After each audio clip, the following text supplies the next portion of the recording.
not calling for one of those individuals. But the key that I've heard from other superintendents, and when you even read about this just online, there's a national organization for school resource officers, is that these have to be carefully selected people who are able to foster positive relationships with kids, that kids end up viewing as a resource and even will come to if they sense that there's some trouble brewing someplace, or even if there's something happening at a friend's or an acquaintance's house on the weekend. It becomes kind of a two-way path of communication. And school districts that have school resource officers that are effective boast about that, and how this is not someone who students run away from and cower from. While they may well serve as a deterrent, they certainly do. The students view them as a resource and someone that they can speak with, just like when they find a trusting relationship with a teacher in the building, they do the same with these folks. So our goal, even though none of the people on the list would be outfitted police officers, would be that they would serve in a very positive fashion with children, regardless of the age level of those kids. Well, for whatever it's worth, that's the kind of support that I couldn't feel better about offering it. Thank you. Thank you.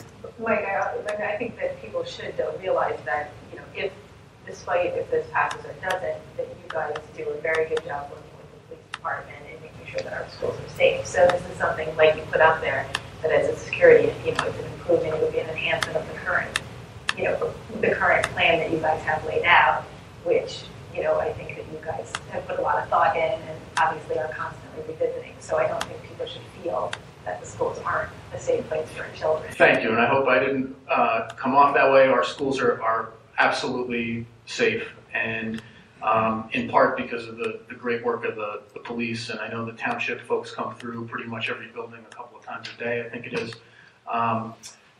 And everyone this year, of course, is focused on school shootings, but what I've been saying is that there are so many other issues that are not anywhere near as serious, and God willing, we'll never have to deal with anything so catastrophic and horrific as some other communities have had to deal with.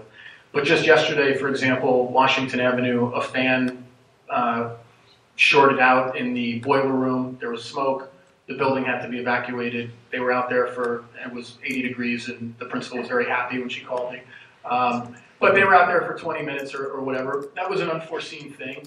If they didn't if something else had happened and they had to be out there for longer, or we had to move them to another site, it would be incredibly helpful to have a person beyond just the principal and the school nurse who are dealing with lots of other stuff, familiar with our evacuation plans and able to serve in a capacity to make it a smooth sort of thing. And I just also wanted to say that the coordinator that we're contemplating and that our Board of Education has talked about is not an administrative position. This is potentially even a part-time position, but we'd be looking probably at a retired law enforcement official who would not need benefits, would be willing to work for $40,000 a year or in that vicinity. We're not talking about adding, very high-paid administrative staff here. Mike, I just wanted to, I think, the response to the community after something like Newtown is to want to do something. And obviously, we're have something on the ballot to do something. And, just reading what's going on in New Jersey, different schools and districts are taking different approaches here. Some schools and school districts are going to aren't.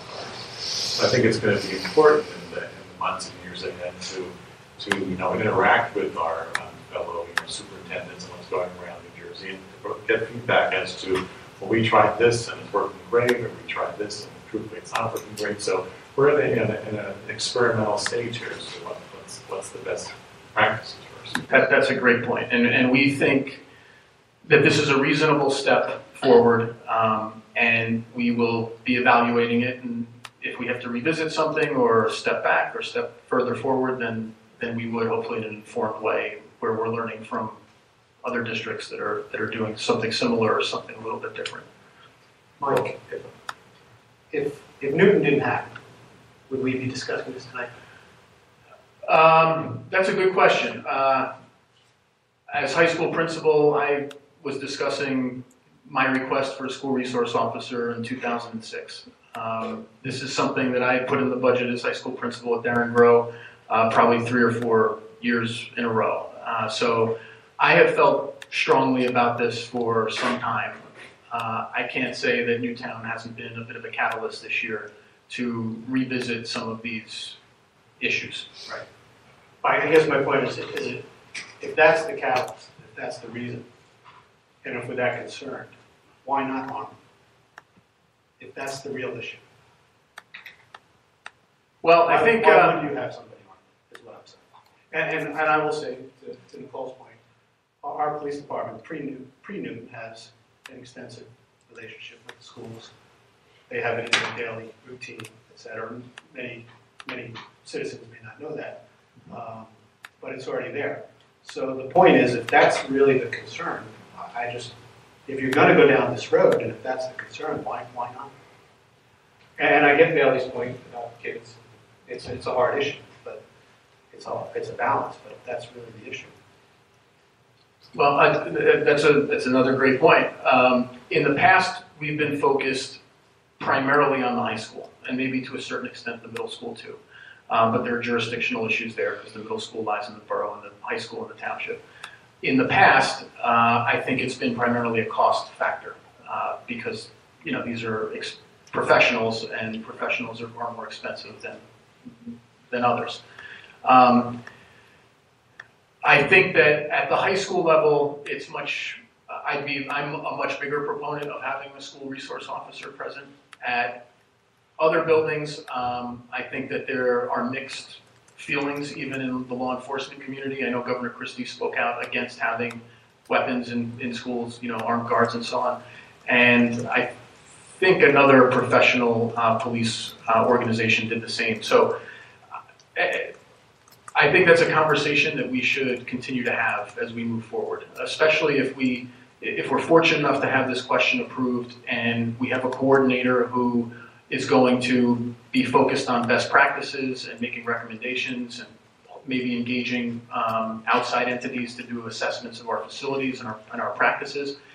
If it comes to the point in a year or two or whatever it may be that we think that some more support is needed, then that's a conversation that I welcome.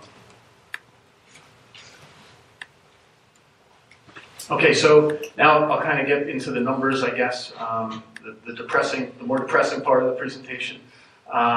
So current school funding laws are probably very similar than they are in the municipal world. We're limited to a tax levy increase of 2%.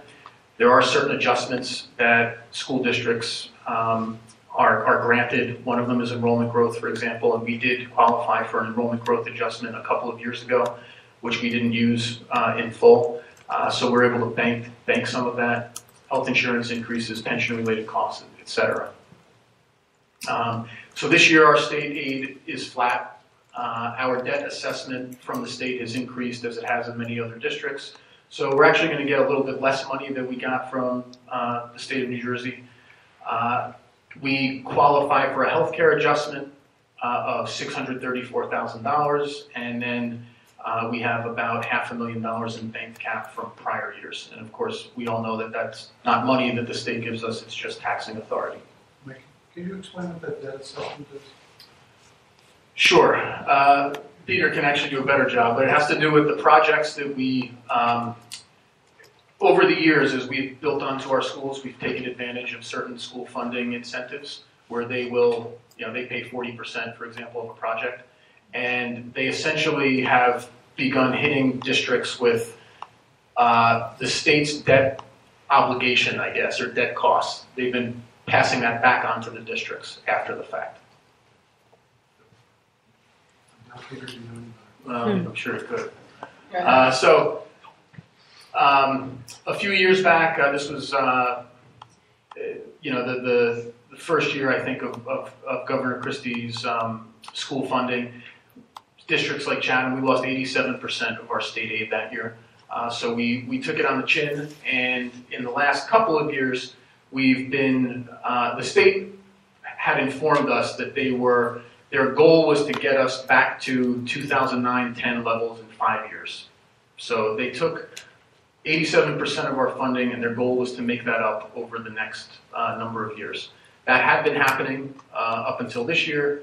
This year we were frozen, so that's just a picture of our state funding.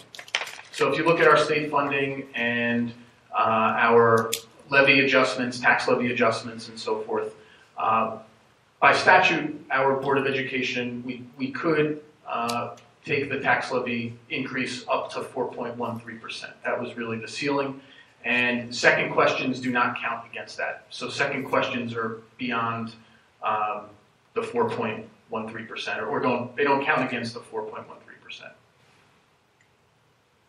So all the base budget items that I spoke about equate a 2.60% increase in the tax levy.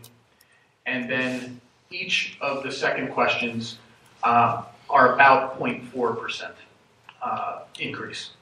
So essentially, there are other scenarios we can think of course. I don't like to think what could happen if the budget is defeated. So if the base budget were to pass, the tax levy increase would be about 2.6%. If the base budget and the second question about school counseling were to pass, the tax levy increase would be about 3%. Same thing if it was the base budget and only the question about security enhancements, it would be about a 3% increase. And if everything ends up passing on Tuesday, the tax levy increase is about 3.46%. Mike, for second question, is it a majority or is it? It is a majority now. When the 2% law came into play, it replaced an old law that had the majority, a supermajority of 60%. Mike, what inflation figure are you working under? But there's so many different versions out there. The question is, you must look at it from your own budget. Well, the last time I looked, it was about 2%, I think, and the quarter just ended. So said another way, under the worst scenario, not the worst scenario, the fact that everything would pass, you're only talking about 1.4 for all of those additions and increases. That's a kind way to look at it. Right. Yes, I appreciate that. So I have it sketched out a little bit. I know it's a little bit hard to read, but you can go to our website if you want to look at any of this after I speak. So those are just the columns reflecting the various amounts. Last year, our budget increase was 2.3%, and we didn't ask any second questions. And this year it's 2.6, and then I've got the various scenarios played out. The way that would impact the local tax, the local home or the average homeowner in each community is that would be about a $160 increase in the borough and a $244 increase in the township. These numbers are reversed from last year.